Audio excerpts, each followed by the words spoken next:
देश भर में आज गांधी जयंती धूमधाम से मनाई गई। 2 अक्टूबर को हर साल महात्मा गांधी की जयंती मनाई जाती है। वहीं इस दौरान बिरोल प्रखंड के अकबरपुर बेंक पंचायत के मुखिया बिशंबर पासवान ने बापू को श्रद्धांजलि अर्पित की। इस दौरान उनके साथ सैकड़ों पंचायतवासी मौके पर मौजूद रहे। इस दौरान मुखिया बिशंबर पासवान ने कहा कि गांधी जयंती के खास मौके पर वह महात्मा गांधी को नमन करते हैं। महात्मा गांधी का प्रभाव वैश्विक है, जो पूरी मानव जाति को एकता और करुणा की भावना को आगे बढ़ाने के लिए प्रेरित करता है। मुखिया ने कहा कि हम हमेशा उनके सपनों को पूरा करने की दिशा में काम करते रहे हैं और गांधी जी के विचार हर युवा को उस बदलाव का वाहक बनने में सक्षम बनाए जिसका उन्होंने सपना देखा था, जिससे सर्वत्र एकता और सद्भाव को आगे बढ़ावा मिलेगा। वहीं राष्ट्रपिता महात्मा गांधी के साथ ही आज देश के पूर्व प्रधानमंत्री लाल बहादुर शास्त्री की भी जयंती है। मुखिया बिशंबर पासवान ने शास्त्री जी को भी श्रद्धांजलि दी और उनके तस्वीर पर माल्यार्पण किया। मुखिया ने देश के पूर्व पीएम लाल बहादुर शास्त्री जी को उनकी जयंती पर याद किया और आगे उन्होंने कहा कि उनकी सादगी और राष्ट्र के प्रति समर्पण, जय जवान जय किसान का प्रतिष्ठित आह्वान आज भी पीढ़ियों को प्रेरित करता है। भारत की प्रगति के प्रति उनकी अटूट प्रतिबद्धता और चुनौतीपूर्ण समय में उनका नेतृत्व अनुकरणीय है। हम सदैव सशक्त भारत के उनके दृष्टिकोण को साकार करने के लिए कार्य करते रहेंगे।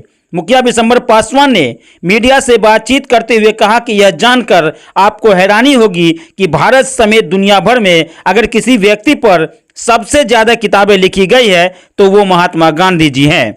गांधी जी का नाम पूरे विश्व में बड़े ही आदर और सम्मान के साथ लिया जाता है।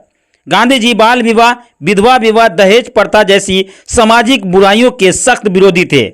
उन्होंने कहा था कि यदि बाल विवाह को समाप्त कर दिया जाए तो विधवा पुनर्विवाह का प्रश्न ही नहीं उठता।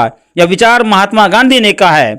मुखिया ने आगे कहा कि बापू कहते थे कि महिलाओं को पुरुष के मुकाबले अधिक शक्तिशाली बनाना चाहिए। महिला को अबला कहना उनका घोर अपमान है। यह महिलाओं की आंतरिक शक्ति को दुत्कारने जैसा है। गांधी जी हमेशा कहते थे कि बेटे और बेटी एक समान है, किसी को भी बेटा बेटी में भेदभाव नहीं करना चाहिए।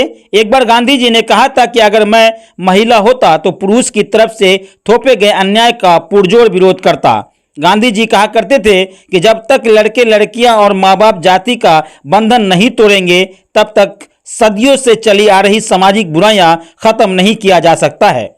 मुखिया बिशंबर पासवान ने आगे कहा कि गांधी जी साफ सफाई पर विशेष ध्यान देते थे। वे महिला ढोने का विरोध करते थे। गांधी जी कहा करते थे, जाति के आधार पर एक आदमी को निम्न और बुरा कैसे मान लिया जाए। गांधी जी छुआछूत के घोर विरोधी थे। दरअसल अंग्रेजों के समय में महिला ढोने वाले, साफ सफाई करने वाले और दलित जातियों के लोगों के साथ उठना बैठना, खाना पीना सामाजिक अपराध माना जाता था। इसलिए गांधी जी ने एक जाति के लिए लोगों का उन पर अपमान और हरिजन यानी कि उपनाम उनका दिया। हरिजन यानी कि प्रभु के नाम को उन लोगों के नाम के साथ जोड़ दिया।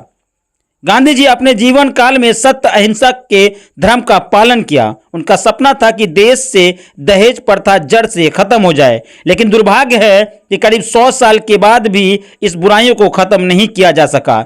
गांधी जी कहा करते थे कि बेटी की शादी में दहेज देने के लिए बहुत से लोगों को घर और खेत तक बेचना पड़ता है। इसके लिए बाद में लोग रोड पर आ जाते हैं। यह सभ्य समाज के लिए ठीक नहीं है, इसलिए दहेज प्रथा को खत्म कर देना चाहिए था। वहीं मुखिया ने कहा कि महात्मा गांधी जी हमेशा महिला सशक्तिकरण के समर्थक में थे और उन्होंने कहा था कि महिलाएं मां सीता और सावित्री का रूप है।